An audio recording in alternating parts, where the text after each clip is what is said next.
अमिट छाप छोड़ जाता है। मैं इनके विषय में क्या कहूँ, ये सब एहसास अपने आप स्वयं कीजिएगा अभी जब ये बोलेंगे कि हम कुछ इनके विषय में बोल ही नहीं पाए। वो शब्द ही नहीं है जो इनसे हम इनकी तारीफ करें, क्योंकि वो शब्द ढूंढ पाना बड़ा मुश्किल है। और मैं जितने लोग अगल बगल खड़े हैं उनसे निवेदन करूंगा, अभिषेक जी, रचित जी, आदित्य जी, तोमर जी, कृपया थोड़ी देर बैठ जाए। महन जी का संबोधन बैठ के सुनिए, ज्यादा आनंद आएगा, जिससे कि आप एकाग्र हो पाएंगे। मैं सीधे बिना भूमिका बांधे मैं निवेदन करता हूं डॉक्टर महन सिंह जी से, अपने आशीर्वचन से राष्ट्र के वर्तमान परिदृश्य को अंतर्राष्ट्रीय मानचित्र से जोड़ते हुए, अध्यात्म को वर्तमान सामाजिक दृष्टिकोण से जोड़ते हुए, और बच्चों में नैतिकता के ह्रास को रोकने के लिए किस प्रकार हम एक प्रायोजन किया जाए कि वो विषय उससे संदर्भित हो। मैं आमंत्रित करता हूं डॉक्टर महन सिंह जी को कि अपने शब्दों से हम सबको अभिसिंचित करें। बच्चों, जोरदार ताली के साथ स्वागत की डॉक्टर महन सिंह। भारत माता की, भारत माता की, भारत माता की, वंदे वंदे वंदे। जय जय श्री राम, जय जय श्री राम। अद्भुत संयोग है, 75वें गणतंत्र दिवस के अवसर पर हम लोग यहाँ पर उपस्थित हैं, और मैं आपको देख पा रहा हूं, आप हमको देख पा रहे हो, और एक दूसरे को देखते हुए हमारी आपकी सबकी आंखों को भगवान सूर्य देख पा रहे हैं, और उनके प्रकाश से हम सब एक दूसरे को देख पा रहे हैं। कितना गौरवशाली मंच है। अभी आदरणीय आलोक जी कह रहे थे, तो मैं सोच रहा था कि आदरणीय आलोक जी, आपके आलोक से हम सब लोग आलोकित हो रहे हैं, और आप क्यों ऐसे कुछ कह रहे हैं? तो आदरणीय डॉक्टर आलोक जी के लिए जरा जोरदार तालियां तो हो जानी चाहिए एक बार। और मैं अपने बाएं से चला हूं, दाएं की तरफ चलूंगा, और इसलिए जब मैं मंच पर आया तो श्रद्धा से मेरा सर झुकता हुआ नजर आया, क्योंकि ऐसी वर्दी मैंने देखी जिनके कारण से हम आप यहां सुरक्षित बैठे हैं। आदरणीय कर्नल R.K. तिवारी जी के लिए जोरदार तालियां होनी चाहिए। देखिए, आदरणीय तिवारी जी को अभी भी आप देखिए, इनका ललाट ऐसे चमक रहा जैसे 18 साल का नौजवान चमक रहा हो। ये हंस रहे हैं, मुस्कुरा रहे हैं, और इनके हंसी के बीच में, इनके दोनों ओठों के बीच में इनका दांत ऐसे दिख रहा जैसे दूध का दांत हो अभी अभी एकदम। मैं आदरणीय R.K. तिवारी जी आपको सादर प्रणाम करता हूं, कर्नल साहब को। और आपकी टोपी, आपकी वर्दी, आपका ललाट, आपका चश्मा, आपके बाल, आपके मुखारबिंद, आपका मुस्कान, आपकी नजरें सब कुछ बता रही हैं कितना जोश और जज्बा है। और मैं जब आगे की तरफ बढ़ा तो मैंने देखा कि वास्तव में आप तो एक भानु उधर देख रहे होंगे, दूसरे भानु इधर भी बैठे हुए, आदरणीय डॉक्टर भानु प्रताप जी। आदरणीय डॉक्टर भानु प्रताप सिंह जी को जब मैं देखता हूं, सहजता, सरलता की प्रतिमूर्ति, एक अच्छे डॉक्टर के रूप में भी और एक अच्छे सामाजिक कार्यकर्ता के रूप में जो सबके लिए सदैव खड़े रहते हैं। एक बार डॉक्टर साहब के लिए भी जोरदार तालियां और अभिनंदन होना चाहिए। और कितना सुखद संयोग है, डॉक्टर को भगवान कहा गया।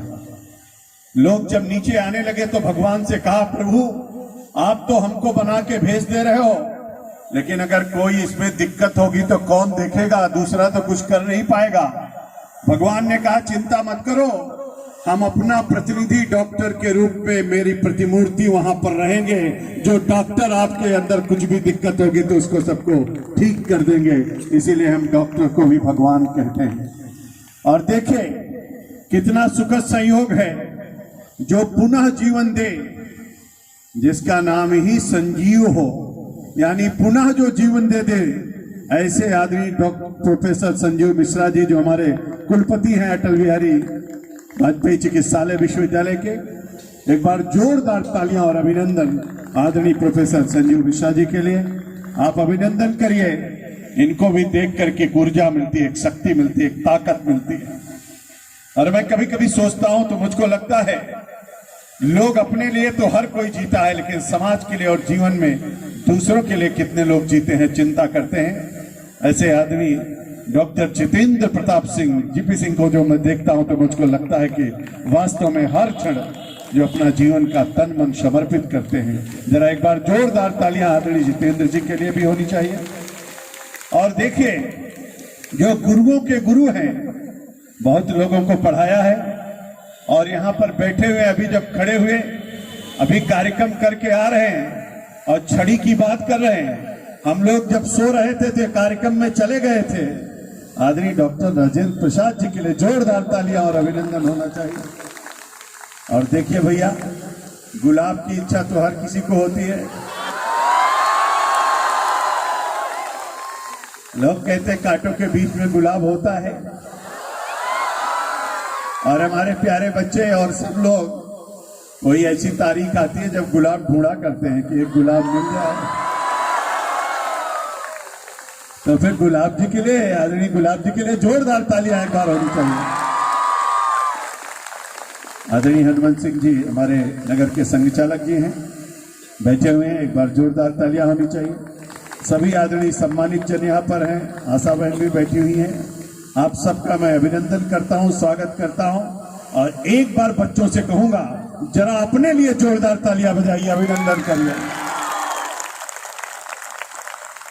प्रिय प्यारे बच्चों, आपके हाथ में तिरंगा मैं देख रहा हूं। ये तिरंगा आन है, ये तिरंगा मान है, ये तिरंगा स्वाभिमान है। ये हमारे आप सबके प्राणों से भी प्यारा मेरा तिरंगा है। और इसलिए तिरंगे के आन बान शान के लिए आज के गणतंत्र दिवस के शुभ अवसर पर आप सबको बहुत बहुत बधाइयां, हार्दिक अभिनंदन और स्वागत करता हूं, बहुत बहुत बधाई देता हूं। मुझको कभी कभी लगता है, मेरा भारत कैसा था, मेरा भारत कैसा हो गया था, और फिर से मेरा भारत कैसा हो रहा है। आप जरा कल्पना करके देखिए, इसमें पता नहीं कितने विद्यार्थी हैं जिनको इतिहास से प्यार है, जिनको अपने भूगोल से प्यार है।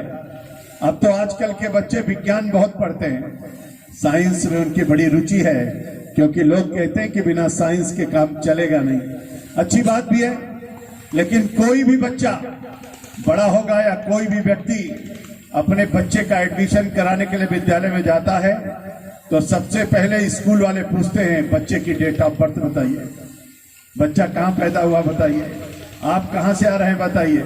यानी आपका इतिहास और बच्चे का इतिहास पूछता है। जमीन की रजिस्ट्री कराने जाइए तो जमीन का इतिहास पूछता है। आप कहीं परिचय दीजिए तो आपका इतिहास पूछता है। आप कहाँ से पढ़े हो, आप कब पास किए हो, आपका इतिहास पूछता है। और जो अपना इतिहास नहीं बता पाया, जो अपना भूगोल नहीं जान पाया, उसका इतिहास और भूगोल दूसरा कोई नहीं बताएगा। इसलिए अपना इतिहास और भूगोल जानना हमारे लिए बहुत जरूरी है। और इसलिए मैं आपसे कहूंगा, सभी बच्चों से कहूंगा, आप इतिहास भी पढ़िए, आप भूगोल भी पढ़िए। भारत का इतिहास बहुत गौरवशाली है। और बच्चे जितने बैठे हो, सब लोग स्मार्टफोन धारक हो, और स्मार्टफोन पर जाइए और स्मार्टफोन से पूछिए, हे गूगल बाबा, हे गूगल बाबा, इस समय दुनिया के सबसे अच्छी यूनिवर्सिटी कौन सी है? तो गूगल बाबा कहेंगे ऑक्सफोर्ड यूनिवर्सिटी के बारे में चर्चा करेंगे। फिर ऑक्सफोर्ड यूनिवर्सिटी वाले प्रोफेसर से पूछो, हे प्रोफेसर साहब, दुनिया की सबसे प्राचीनतम विश्वविद्यालय का नाम बताइए। तो दुनिया की सबसे प्राचीनतम विश्वविद्यालय तक्षशिला और नालंदा के बारे में ऑक्सफोर्ड यूनिवर्सिटी वाला भी बताएगा। दुनिया में किसी से जाके पूछिए, जर्मनी में जाइए, जापान में जाइए, रशिया में जाइए, इंग्लैंड में जाइए, अमेरिका में जाइए और पूछिए कि दुनिया की सबसे प्राचीनतम पुस्तक का नाम बताइए, तो ऋग्वेद, यजुर्वेद, सामवेद, अथर्ववेद की चर्चा करेगा। दुनिया में किसी से जाकर के पूछिए कि सबसे प्राचीनतम भाषा का नाम बताइए, तो दुनिया का कोई भी व्यक्ति सबसे वैज्ञानिक और प्राचीनतम भाषा का नाम संस्कृत भाषा के रूप में बताएगा। और दुनिया में किसी से जाके पूछे, कितना बड़ा भी गणितज्ञ होगा, उससे जाके पूछो जीरो की खोज किसने किया, तो हर कोई भारत की तरफ इशारा करेगा। दुनिया में किसी से जाके पूछो अंक कहां से आया, तो हर कोई भारत का नाम लेगा। दुनिया में किसी से जाके पूछो सबसे प्राचीनतम धर्म का नाम बताइए, तो सनातन धर्म की चर्चा करेगा। दुनिया में किसी से जाके पूछो सबसे प्राचीनतम मंत्र का नाम बताइए, तो गायत्री मंत्र की चर्चा करेगा। दुनिया में किसी से जाकर के पूछिए कौन सी ऐसी नदी है जिसका पानी भर लो तो सूखता नहीं और कीड़ा नहीं पड़ता, तो गंगा मैया का नाम लोग लेंगे। और दुनिया में किसी से जाके पूछो कि दुनिया का सबसे बड़ा मेला कहां पर होता है, तो लोग कहेंगे तीर्थराज कुंभ में होता है, महाकुंभ में होता है। और दुनिया में किसी से जाकर के पूछो योग कहां से आया, तो हर कोई भारत की तरफ इशारा करेगा। और दुनिया में किसी से कहीं पर भी जाकर के पूछ लेना कि सबसे बड़ी प्रतिमा कहां लगी है, तो लोग कहेंगे सरदार वल्लभ भाई पटेल की गुजरात में लगी है। और दुनिया में किसी से जाकर के कहीं पर भी पूछ लेना कि दुनिया का सबसे लोकप्रिय नेता कौन है, तो नरेंद्र भाई मोदी की लोग चर्चा करेंगे। आप सबको बधाई है, ढेर सारी शुभकामनाएं हैं। 1857 का स्वतंत्रता संग्राम हुआ, रानी लक्ष्मीबाई लड़ रही थी, तात्या टोपे लड़ रहे थे, मंगल पांडे लड़ रहे थे, कुंवर सिंह लड़ रहे थे। 12 जनवरी 1863 को स्वामी विवेकानंद अवतरित हो गए। 1887 में स्वामी विवेकानंद ने कहा गर्व से कहो हम हिंदू हैं, और उसी बीच में नेताजी सुभाष चंद्र बोस आ गए।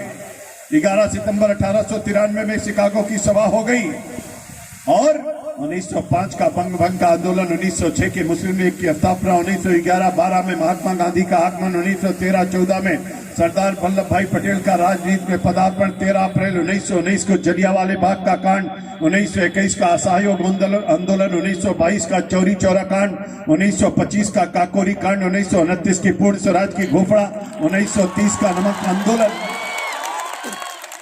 1932 का इरविन समझौता, 1934 में पाकिस्तान का प्रपोजल। ऑक्सफोर्ड यूनिवर्सिटी के एक छात्र ने कहा P for Punjab, A for Afghanistan, S for Sindh, तान फॉर बलूचिस्तान को मिलाकर के पाकिस्तान का नक्शा खींच दिया। 1940 में लोगों ने कह दिया कि पाकिस्तान के नीचे कोई समझौता नहीं होगा। 1942 का भारत छोड़ो आंदोलन, 1945 में बंगाल की सीधी कार्रवाई, 1947 आते आते मेरा देश एक दिन बाद आजाद हुआ, एक दिन पहले मेरी मां का बंटवारा हो गया। लेकिन वीर सपूतों, मैं आपसे कहना चाहता हूं, बंटवारे में जिनको देश मिला था उन्होंने अपने झंडे पर चांद बना दिया, और मोदी जी ने चांद पर तिरंगा लहरा दिया, तिरंगा चांद पर लहरा दिया।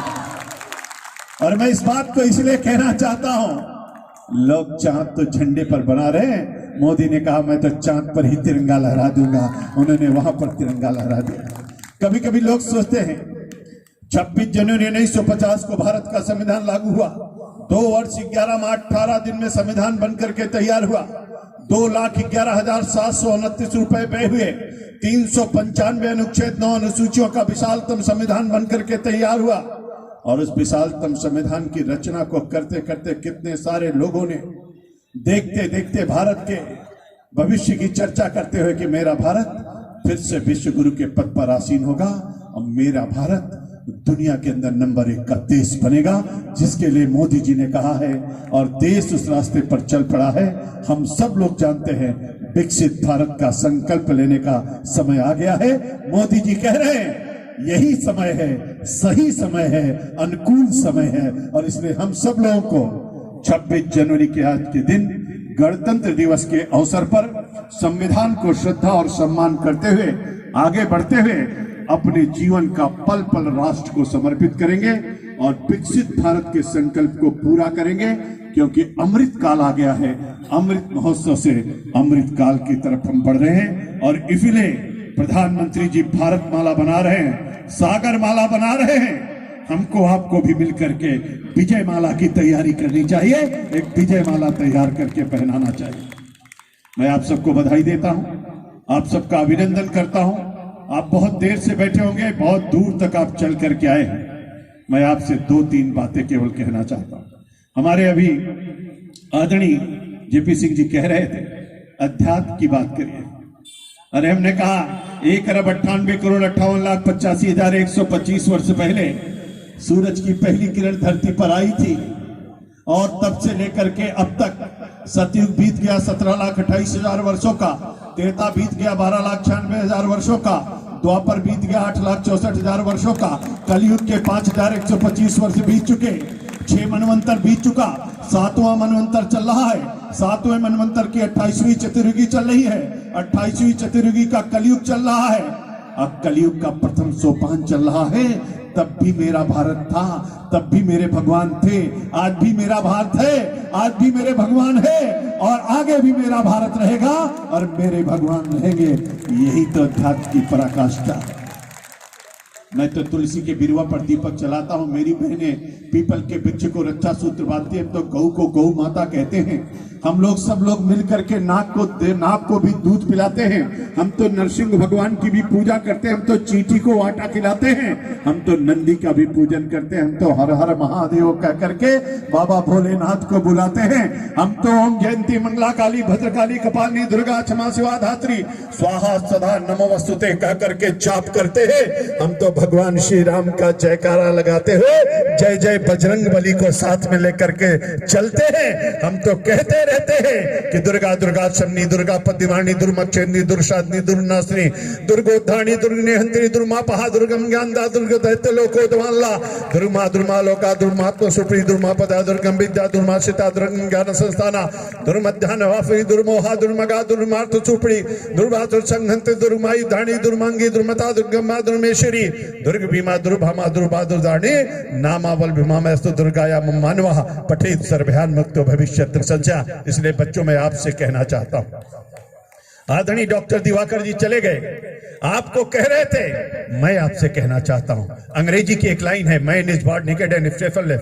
दुनिया में कोई पैदा हुआ नंगे और बिना किसी पद के पैदा हुआ, कपड़ा पहन करके कोई नहीं पैदा हुआ। लेकिन भगवान तुलसी ने रामचरितमानस में कहा है कि कर्म प्रधान विश्व करी राखा, जो जश करे तो तस फल चाखा। भगवान तुलसी ने दूसरी चौपाई कही, होई है सोई जो राम रचि राखा, को करी तर्क बढ़ावा शाखा। भगवान तुलसी को लगा कुछ छूट रहा है, तो भगवान तुलसी ने तीसरी चौपाई कही, उन्होंने कहा कर ही कराऊं भंजई सोई, उमा राम गति लखा न कोई। मेरे प्रिय प्यारे बच्चों, इन तीनों चौपाइयों के पीछे तीन भाव है। अभिवादन शीलस्य नित्यम वृद्धो अभिषेविनः चत्वारितस्य वर्धन्ते आयुर्विद्या यशोबलम। और इसलिए मैं आपसे कहना चाहता हूं, रामचरितमानस में भगवान तुलसी ने कहा है कि प्रातः काल उठ के रघुनाथा मातु पिता ही गुरु ना वही माथा। अगर आप अपने माता पिता और गुरु का सम्मान करते हो, अगर अपना काम ठीक से करते हो और परम पिता परमेश्वर का ध्यान रखते हो, तो दुनिया में कोई ताकत आपको रोक नहीं सकती है। अपने लक्ष्य को प्राप्त करोगे और जीवन में जो चाहोगे वो सब सफलताएं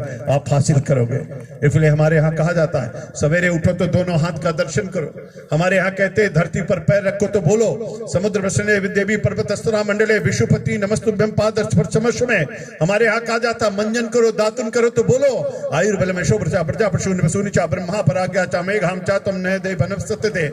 स्नान करने जाओ तो कहो गंगा सिंधु सरस्वती चा यमुना गोदावरी नर्मदा सिंधु कावेरी जलस्मिन सन्निध कुर का पाठ करो। स्नान करके निकलो तो भगवान सूर्य को प्रणाम करते हुए आदिदेव नमस्तुभ्यं प्रसीद मम भास्कर दिवाकर नमस्तुभ्यं प्रभाकर नमोस्तुते का पाठ करो। और भोजन करके घर से निकलो तो माता पिता को प्रणाम करते हुए बोलिए कि प्रविश नगर की जय सब काजा, हृदय राग को शरफुल राजा। ऐसी भावनाओं का ध्यान रखिए। आध्यात्मिक जगत को जीते हुए भगवान श्री राम आ गए और राम राज्य की स्थापना हो गई। अयोध्या में भगवान आ गए। इसलिए आप सबको प्रणाम करता हूं, अभिनंदन करता हूं। जीवन के लक्ष्य को प्राप्त करने के लिए केवल एक निवेदन करना चाहता हूं। अथर्ववेद में कहा गया है, माता भूमि पुत्रो हम पृथिव्याम।